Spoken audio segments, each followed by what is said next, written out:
अस्सलाम वालेकुम। कैसे हैं आप सब? उम्मीद करती हूँ सभी अच्छे होंगे, अपने अपने घरों में हंसते और मुस्कुराते होंगे। अल्लाह पाक आप सबको हमेशा खुश रखे, हर बुरी नज़र से और हाजिन से महफूज रखें, आमीन सुम्मा आमीन।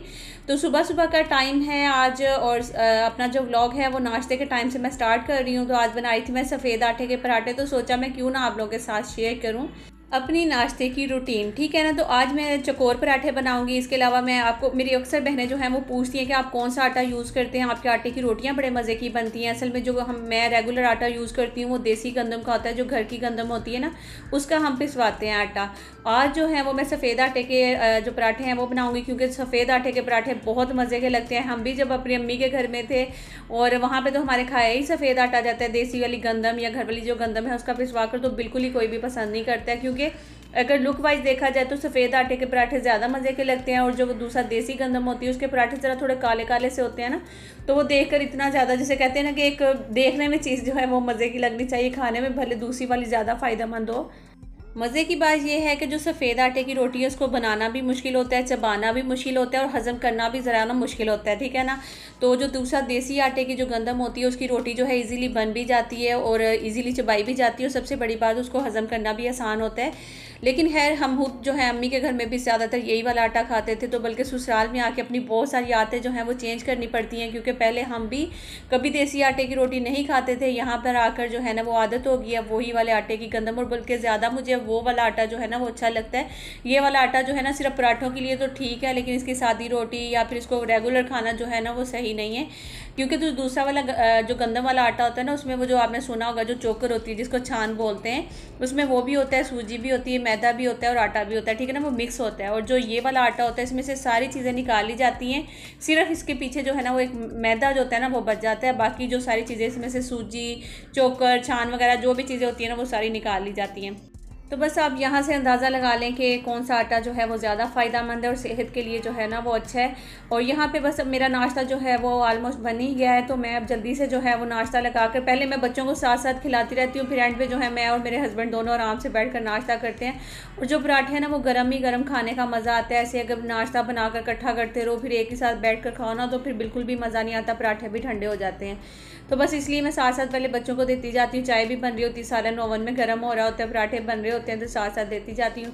तो चलिए बस जल्दी से नाश्ता बनाकर फिर उसके बाद आप सबसे मिलती हूँ। और आई होप कि आप लोगों ने जो चकोर पराठे हैं उसका जो पूरा तरीकाकार है वो देख, वैसे तो मैं काफ़ी दफ़ा आपको बता चुकी हूँ पहले भी, और बल्कि बहुत सारे जो मेरे व्यूवर्स हैं उन्होंने ट्राई भी किया था और बहुत ज़्यादा खुश हुए थे, और उन्होंने बताया था कि बहुत अच्छे लगते हैं ये वाले आपके हाथ के पराठे, हमारे बच्चों ने बहुत ज़्यादा पसंद किए हैं। तो बहुत खुशी होती है जब आप लोग इस तरह से कोई चीज़ ट्राई करके बताते हो कि बहुत मज़े की बनी है। तो बस अभी मैं जल्दी से जो है वो नाश्ता बना रही हूँ। तो आज गर्मी भी बहुत ज़्यादा लग रही थी, इतने दिनों से मैं आपको बोली थी ना कि मौसम बहुत अच्छा हुआ है, अच्छा हुआ है, लेकिन आज सुबह सुबह जो है ना कड़क वाली धूप निकली हुई थी और बहुत ज़्यादा गर्मी भी हो रही थी। तो बस जी नाश्ता यहाँ पे बन गया। ये सालन मैंने रात को बना कर रखा हुआ था, गोश्त जो है वो मैंने हल्की सी ग्रेवी रख के ना उसको अच्छे से भून लिया था। उसके अलावा जो है देख सकते हैं आप अचार है, और साथ में मैंने पराठे बना लिए थे। जो हस्बैंड है उनके लिए तो वही मैंने जो दूसरा वाला आटा होता है ना देसी गंदम वाला, उसके पराठा बना, सादी रोटी बनाई थी, अपना मैंने पराठा बनाया था। और साथ साथ हम लोग देख रहे होते हैं नाश्ता करते हुए मौलाना तारक जमील साहब हैं, जो उनका जो बयान होते हैं वो हम लोग सुन रहे होते हैं। बहुत अच्छे बयान होते हैं, यकीन करें, बिल्कुल एक जिसे कहते हैं ना कि मज़ा आ जाता है इनके बयान सुनने का। और जब बंदा सुनता है तो दिल करता है बस सुनता ही चला जाए। और हर तरह के जो बयान हैं इनके सारी जो है ना वो बहुत ज़बरदस्त होते हैं, चाहे वो बीवी से रिलेटेड है, हस्बैंड के या औलाद से या माँ बाप के या कोई भी इस तरह का जो होता है ना, सारे बयान बहुत ही मज़े के होते हैं। तो खैर जी अभी शाम का टाइम है और मैं जाने लगी थी ज़रा नीचे। मेरी जो देवरानी है उनके अब्बू की जो तबीयत है वो ज़रा ठीक नहीं है, तो उनकी इयादत के लिए जा रही हूँ नीचे। तो आप सब उनके अब्बू के लिए जो है ना बल्कि दुआ करिएगा कि अल्लाह ताला उनको सेहत दें। तो काफ़ी परेशान है। रात ही मेरी सासू माँ आई थी तो उन्होंने बताया कि उनकी तो तैयारी हो रही है, वो जा रही है मुल्तान, तो उनके अब्बू की तबीयत जो है वो ठीक नहीं है। और अल्लाह ना करे कि किसी के भी अब्बू को कुछ हो, क्योंकि इसकी तकलीफ़ अब हमें पता चल चुकी है। तो मैं यही दुआ करती हूँ अल्लाह ताला सबके माँ बाप को उनके सरों पे सलामत रखना, क्योंकि ये अल्लाह ताला की बहुत बड़ी नेमत है। माँ बाप जो हैं जिनके पास नहीं है इनकी कदर वही समझ सकते हैं, इसके अलावा और कोई नहीं समझ सकता। तो बस अभी मैं नीचे आ गई हूँ और यहाँ पे आकर मैं थोड़ी देर बैठूंगी। है तो वैसे ये भी अपना ही घर है, ऊपर भी और नीचे भी। यहाँ पे असल में सास ससुर है, उनके साथ जो है वो देवरानी रहती हैं, तो मैं ऊपर रहती हूँ। तो लेकिन नीचे जो है बड़ा कम आना जाना होता है मेरा, बस कभी कभार जो है वो मैं आती हूँ। और जब जैसे इयादत करने के लिए आई हूँ अभी, या फिर ईद पे आ जाती हूँ, या वैसे कोई काम हो तो इस तरह से आती हूँ, अदरवाइज़ मैं नीचे इतना ज़्यादा आती नहीं हूँ। तो बस मैं नीचे बैठी थी, थोड़ी देर उनके साथ बात की। उनके अब्बू की जो है वो उनके लिए अल्लाह ताला जो है उनको सेहत दें, लंबी ज़िंदगी दें। तो अभी बस उनकी तैयारियां चल रही थी, थोड़ी देर उनके पास बैठकर तो फिर मैं आ गई थी ATM पे, क्योंकि आज मेरी आनी थी जो फर्स्ट पेमेंट है वो भी आनी थी यूट्यूब की। और आज मेरा गला भी जो है वो पता नहीं क्यों मेरा साथ नहीं दे रहा वॉइस ओवर करने में, और बहुत ज़्यादा दर्द हो रही है गले में। शायद मैं ज़्यादा ऊंची बोलती हूँ या फिर तेज़ बोलती हूँ। तो कभी कभी तो कोशिश करती हूँ कि आराम से बात करूँ, लेकिन फिर समझ नहीं आती है कि जब बैठ कर बोलना शुरू करती हूँ तो बस फटाफट वॉइस ओवर करने की करती हूँ। तो है जो यूट्यूब की फ़र्स्ट पेमेंट है वो 2-3 दफ़ा करके निकलवाऊँगी, क्योंकि एक साथ जो है वो सारे पैसे नहीं निकलते हैं। तो इसलिए जो है ना वो 2 से 3 दफ़ा निकालूंगी। कितने निकलेंगे, कितने आई है, वो सारा तो मैं आपके साथ शेयर करूँगी। लेकिन उससे पहले हम खुद भी निकलवा लें, ज़रा देख लें कितनी आई है। तो ये मैंने फ़र्स्ट टाइम निकलवाई, फिर उसके बाद फिर अब दोबारा से निकालूंगी, फिर थर्ड टाइम निकालूंगी, फिर एक साथ ही जो है ना वो आपके साथ शेयर करूँगी यूट्यूब की फ़र्स्ट पेमेंट।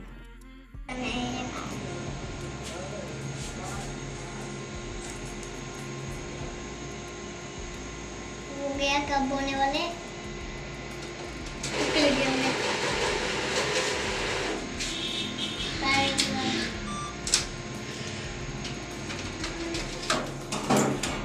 पकड़ो जल्दी से। तो पेमेंट तो मैंने ले ली है अल्हम्दुलिल्लाह। यूट्यूब की जो फ़र्स्ट पेमेंट है मेरी वो आ चुकी है। वो कितनी आई है वो मैं बाद में आपके साथ शेयर करती हूँ। लेकिन अभी मैंने जैसे ही अच्छा मैंने सोचा हुआ था कि जो मेरी फ़र्स्ट पेमेंट आएगी उससे मैंने क्या क्या सोचा वो भी मैं आपको बताऊँगी। बहुत सारी चीज़ें मैंने सोची हुई हैं, सब इंशाल्लाह आपके साथ शेयर करूँगी। और जितनी आई है मेरी उम्मीद से जो है ना वो काफ़ी आप समझ सकते हैं कि कम आई है, लेकिन अल्लाह का शुक्र अदा करना चाहिए। जितनी भी आई है अल्लाह का लाख लाख शुक्र है, क्योंकि मैंने यूट्यूब पे जितनी ज़्यादा मेहनत की है, या आप देख सकते हैं कि मेरे चैनल पे इतनी सारी ढेरों ढेर वीडियोस पड़ी हुई हैं, उस हिसाब से अगर देखा जाए तो बहुत कम थी। लेकिन फिर भी अल्लाह का शुक्र है जितनी भी आई है। चले जी, मैं अब आई थी यहाँ पे बेकरी पे, क्योंकि मैंने सोचा कि यूट्यूब की फ़र्स्ट अर्निंग आई है तो सबसे पहले जो है ना वो मैं केक ले लेती हूँ और बच्चों के साथ जाके ये जो खुशी है छोटी सी ये सेलिब्रेट करती हूँ। और जाहिर सी बात है सबको खुशी होती है जब फर्स्ट पेमेंट आती है, क्योंकि आप इतनी मेहनत करते हो और हर कोई करता है और इसीलिए कर रहा होता है कि चलो हम थोड़े बहुत जो है यहाँ से अर्निंग आएगी। तो कुछ जो हैं वो अपने, जैसे आपको पता ही है कि अपने हस्बैंड की हेल्प करना चाहते हैं, कुछ होते हैं जो अपने लिए अपना खर्चा निकालते हैं, कुछ होते हैं जिनका समझ लें कि शौक़ होता है, एक पैशन होता है कि वो उन्होंने व्लॉगिंग करनी है। तो ये सारी चीज़ें जो हैं सबकी जो हैं वो अपनी अपनी अलग अलग होती हैं। तो सबका शौक़ भी होता है, किसी का जो है वो बस समझ लें कि ज़रूरत भी होती है। तो अल्लाह ताला जो है ना वो सबको कामयाब करें। आपके साथ मैं शेयर करूँगी। और यहाँ पे आप देख सकते हैं कि मैं घर में आ गई थी केक लेकर, और हुआ कुछ इस तरह से था कि मैंने अपने बच्चों को जब बताया घर आके कि मेरी यूट्यूब की फ़र्स्ट पेमेंट आ गई, तो सबका रिएक्शन जो है ना वो नॉर्मल सा था। किसी को एक होता है ना कि खुशी एकदम से, या कि अच्छा सच में कितनी आई ये, वो लोग कोई रिएक्शन नहीं था बच्चों का। लेकिन उनका केक देख के ना सबके फेस पे स्माइल आ गई थी। तो ये मुझे बड़ा गुस्सा आया कि देखो यार कि मम्मा की फ़र्स्ट पेमेंट आई, उस पर किसी को इतनी ज़्यादा खुशी नहीं हुई, लेकिन केक देखकर सबको खुशी होगी कि चलो केक आया घर में। तो आज मेरा गला वाकई में यकीन करें पता नहीं क्या हो गया, अजीब सी वॉइस निकल रही है या मुझे लग रही है, समझ नहीं आ रही है। लेकिन खैर चले कोई बात नहीं जी। बच्चों ने यहाँ पे मामा को जो है ना वो बहुत बहुत मुबारकबाद दी फ़र्स्ट पेमेंट की। और आप सब भी दुआएं करिएगा कि अल्लाह ताला मुझे मज़ीद कामयाब करे। और मैंने करना क्या है फ़र्स्ट पेमेंट से वो इंशाल्लाह मैं आपको बताऊंगी। और मेरी बहुत सारी यूट्यूबर जो बहनें हैं जिन्होंने जो है ना वो बहुत सारे सवाल किया, ख़ासतौर पे जब से वो ये जो अक्सर सर्वर हैं उनकी वीडियो से आई थी कि भाई तनवीर भाई से नंबर जो है वो बात करना चाह रही हैं या कुछ भी ऐसा। उन्होंने बहुत सारे इंस्टा पे जो है वो मुझे मैसेजेस कर रही हैं। उन सब के जो भी सवाल थे ना वो इंशाल्लाह मैं अब सोच रही हूँ कि नेक्स्ट वीडियो बनाऊंगी, उसमें मैं अपनी पेमेंट के बारे में भी बताऊंगी। यूट्यूब की जो मुझे मुश्किलात आई वो सब आपके साथ शेयर करूँगी। और तनवीर भाई का नंबर का भी बता दूंगी। और जो चीज़ें हैं वो सारा कुछ मैं आपके साथ शेयर कर दूँगी, ठीक है जी। तो यहाँ पे जी केक कट कर लिया, सब ने खा लिया था। उसके बाद फिर मैंने जल्दी से बना ली बच्चों के लिए स्पैगेटी, क्योंकि बच्चे मैंने कहा कि आज खुश हैं। पहले सोचा बाहर से कुछ मंगवा लेते हैं, फिर मैंने सोचा कि नहीं स्पैगेटी बना लेती हूँ।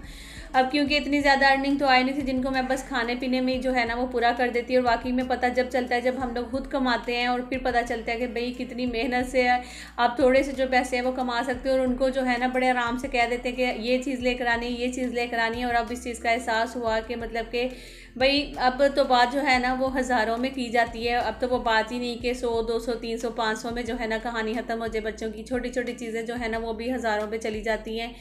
केक लेकर आना था, या फिर उनके अगर बर्गर वगैरह लेती या कुछ भी इस तरह की चीज़ें लेती, तो आप समझ ले कि बस जी ये बात वाकई में हज़ारों में जानी थी। तो इतनी हज़ारों में ही पेमेंट आई हुई है, कोई लाखों में तो आई नहीं है। लेकिन चले बस आप सबकी सपोर्ट की और आप सबकी दुआओं की मुझे बहुत ज़्यादा अभी ज़रूरत है। इंशाल्लाह आप लोग मेरा इसी तरह साथ देते रहेंगे तो अल्लाह ताला मुझे कामयाबी देंगे और जो मैं मेहनत कर रही हूँ उसका मुझे फल भी इंशाल्लाह मिलेगा। इसके अलावा मुझे ना एक और बात आप लोगों से करनी थी। मुझे बल्कि इंस्टा पे जैसा कि मैंने बताया ना बहुत सारे मैसेजेस आ रहे हैं, तो वहाँ पर मुझे एक मेरी बहन ने पूछा था कि भाई आप तो स्वीटी जी को भी जानती हैं, तो उन्होंने तो आपको बताया ही होगा कि भाई उन्होंने क्या पेमेंट वगैरह ली है जो उनके घर जा रही हैं या उनको शॉर्ट आउट वगैरह दे रही हैं या उनको प्रमोट कर रही हैं, कुछ इस तरह से करके जो है ना उन्होंने बात की थी। असल में मेरी और स्वीटी जी की जो दोस्ती हुई थी और वो यूट्यूब पे कैसे आई वो तो एक अलग टॉपिक है, उसके ऊपर भी इंशाल्लाह मैं किसी दिन आपको बताऊंगी सारी मेरी और इसकी दोस्ती कैसे हुई थी स्वीटी की, और जो सारी बातें हैं वो मैं बताऊंगी। असल में जब मैंने इसे बोला था कि चैनल स्टार्ट करो, थोड़ा सा ये बंदी थोड़ी सी पहले स्टार्ट हुई, तो जाहिर सी बात है हर कोई कन्फ्यूज़ होता है, तो वो क्या इसी तरह वो भी कंफ्यूज थी। तो फिर मैंने उनको समझाया, फिर उसके बाद जो है ना एक दिन अल्लाह की तरफ से जो है शबाना आपी की तरफ से उनको जो है ना इनवाइट किया गया अपनी, आई थिंक उन्होंने कुरान खानी करवाई थी या कोई पार्टी थी, उन्होंने उनको इनवाइट किया था। तो स्वीटी जो है ना वो डर रही थी पहले तो उनके घर जाने के लिए ना, तो मैंने कहा कि नहीं जाओ तुम। मैंने कहा लोग तो कहते हैं हमें कोई बड़ा यूट्यूबर बुलाए और हम लोग जाएं वहाँ पे, तो क्योंकि ये उनका जो ससुराल है ना वो हैदराबाद में ही है, तो जाहिर सी बात है वो करीब करीब ही कहीं रहते हैं, तो जाहिर सी बात है एक लिंक बन जाता है, समझ लें कि जब हमें कोई बुलाता है या फिर हम एक दफ़ा मिलते हैं 2 दफ़ा मिलते हैं तो एक लिंक बन जाता है। तो वो भी जब यहाँ से लाहौर जाती है तो उनको पता है, वो भी लाहौर रहती है स्वीटी भी, तो उनका जो है ना फिर आपस में मिलना जुलना सलाम दुआ जो है वो बढ़ती जाती है। तो इसमें कोई बुराई नहीं है या कोई बुरी बात नहीं है, या फिर इसमें ऐसा नहीं हो सकता कि वो पेमेंट लेती होंगी। बताएं अगर अब वो 3-4 दफ़ा गई हैं तो क्या 3-4 दफ़ा ही उन्होंने पेमेंट ली होनी है। और दूसरी बात ये कि शबाना आपी जो हैं वो अक्सर जो हैं अपने चैनल पे नाम लेती रहती हैं, जैसे काफ़ी सारे व्यूवर्स का नाम लेती हैं, काफ़ी सारे छोटे यूट्यूबर्स का नाम लेती हैं, उनको दुआएं इतनी सारी देती हैं। तो मुझे बताएं वो एक माशाल्लाह से सीनियर बंदी हैं और बहुत ही अच्छी और मैच्योर समझदार हैं, तो मुझे नहीं लगता कि वो कभी ऐसा काम करती होंगी और ना ही वो पेमेंट लेती है, क्योंकि स्वीटी से तो मेरी अच्छी खासी वाली सलाम दुआ है, तो उससे मेरी बातचीत होती रहती है, तो उसने नहीं कभी बताया और ना ही वो लेती हैं शबाना आपी जो है ना वो पेमेंट वगैरह कोई भी ऐसे। तो एक और बात मैं आप सबके साथ शेयर करना चाहती हूँ वो ये कि देखें हम लोग मैं मानती हूँ कि जो छोटे यूट्यूबर्स जितने हैं वो इस तरह लगता है कि बड़ों से ज़्यादा मेहनत करते होते हैं। इवन मैं खुद भी हूँ तो मैं बहुत ज़्यादा मेहनत कर रही हूँ और मैं ये दुआ करती हूँ कि अल्लाह ताला करे कि मेरा जल्दी से चैनल जो है वो ग्रो हो जाए और जितनी मैं मेहनत कर रही हूँ उस हिसाब से मेरा जो इसका फल है ना वो भी मुझे मिलना शुरू हो जाए। तो इसी तरह आप सब भी यूट्यूबर जो हैं वो चाहते हैं कि आपके चैनल भी ग्रो हो, तो देखें आप अगर पॉजिटिव सोचेंगे, पॉजिटिव लेंगे, पॉजिटिव ही आप दूसरों के बारे में सोचना शुरू करें। सबसे पहले तो आप अगर किसी को बुरा बोलकर अपने चैनल को ग्रो करना चाहते हैं तो ये कभी भी नहीं हो सकता है, ठीक है। आप उनके लिए अच्छा बोलकर भी अपने चैनल को देखें। हर कोई कहता है कि आप बड़े ब्लॉगर का किसी का भी नाम लेकर अपने चैनल को जो है ना वो ग्रो करने की कोशिश करें, और यूट्यूब पे लोग ऐसा कर भी रहे हैं। तो देखें हमें हमारे नसीब से बढ़कर नहीं मिल सकता, जो हमारे किस्मत पे है, जो हमारे नसीब में लिखा हुआ है हमें वही मिलना है हम लोग, ठीक है। यूट्यूब पे हर कोई क्यों इतना गिरने की कोशिश कर रहा है या क्यों किसी से आगे बढ़ने की कोशिश कर रहा है। आप सोचिए कि उनकी इतने सालों की मेहनत है, या वो बंदी जो शबाना आपी जो है उन्होंने इतने सालों में जो अपनी मेहनत अपना नाम बनाया, तो आप मिनटों में मैंने कई ऐसे देखे हैं जो यूट्यूबर्स हैं, यकीन करें बाकायदा उनको इतना बुरा भला भी बोल रहे होते हैं। तो देखें आपका अपना स्टेटस क्या जाएगा अपने व्यूवर्स के सामने। आप उनके सामने अगर इस तरह से दूसरों के बारे में गलत बोलेंगे तो आपका अपना स्टेटस ही सबसे पहले तो वो बुरा जाएगा। तो कोशिश करें कि सबके लिए अच्छा बोलें, पॉजिटिव रहें, पॉजिटिव सोचें, तो आपके लिए भी बेहतर है और दूसरों के लिए भी अच्छा है। और मुझे तो बहुत ज़्यादा खुशी होती है स्वीटी और शबाना आपी जब एक साथ होती हैं और बहुत मज़ा आता है, बल्कि मैं तो बहुत इंजॉय करती हूँ उनके व्लॉग्स। और दूसरी चीज़ मैं भी जो है ना इंशाल्लाह कभी ना कभी शबाना आपी से ज़रूर मिलूँगी, और मैं भी हो सकता है कि जो स्वीटी हैं वही इसका ज़रिया बनेगी हमें मिलवाने का आपस में। तो भाई हम तो फिर इसमें यही बोलेंगे कि भाई स्वीटी ने जो है ना मुझे मिलवाया है शबाना आपी से। इंशाल्लाह मिलेंगे, ज़रूर मिलेंगे। हर किसी की ख्वाहिश होती है, आप लोगों में से भी बहुत सारे लोग चाहे गलत बोलते हो लेकिन आप लोगों में से बहुत सारे लोगों की ख्वाहिश होगी उनसे मिलने की, और हर किसी बड़े ब्लॉगर से होती भी है। तो चले जी मेहनत करें, ठीक है ना। तो दूसरों को देख कर जिसे कहते हैं कि हसद करना जलन करना छोड़ दें, और हसद करने वाले के लिए यही कहा गया कि वो खुद ही हसद की आग में बहुत ज़्यादा जल रहा होता है। आई होप कि मेरी कोई भी बात किसी भी बहन को बुरी ना लगी हो। तो बस इसी के साथ आप सबसे चाहूँगी इजाज़त, इंशाल्लाह मिलूंगी नेक्स्ट व्लॉग में। जब तक के लिए अपना बहुत सारा ख्याल रखिएगा, दुआओं में याद रखिएगा, लाइक ज़रूर कर दीजिएगा, न्यू आएंगे सब्सक्राइब कर लीजिएगा। अल्लाह हाफिज़।